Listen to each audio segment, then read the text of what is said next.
بسم اللہ الرحمن الرحیم۔ آج کا ہمارا مسئلہ ہے عورتوں کا ایک جگہ پر جمع ہو کر عورت کی ابتدا میں صلاۃ التسبیح یعنی تسبیح نماز جماعت کے ساتھ ادا کرنا، آیا شریعت میں اس کی اجازت ہے یا نہیں؟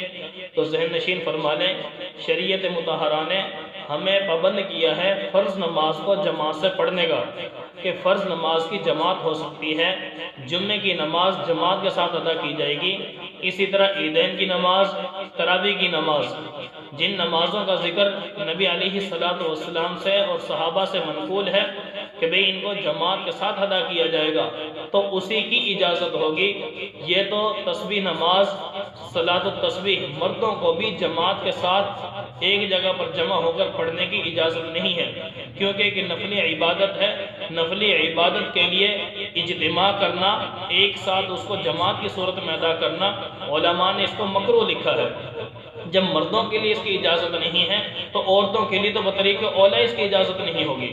تو یاد رکھیں، اگر ایک جگہ پر عورت کی ابتدا میں یہ کام کر رہی ہیں تو ان کے لیے یہ فعل مکروہ ہے، اور بعض علماء نے تو مکروہ تحریمی فرمایا ہے اس کو، کہ عورت کی ابتدا مکروہ تحریمی ہے عورت کے پیچھے۔ ہاں، عورت مرد کی ابتدا میں نماز، فرض نماز، جمعے کی نماز، تراویح کی نماز تو پڑھ سکتی ہے۔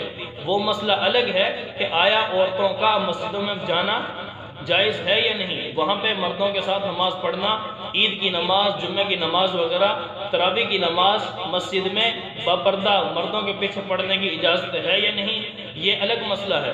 لیکن اگر پڑھتی ہیں تو ان مرد کے پیچھے نماز کی ہو سکتی ہے۔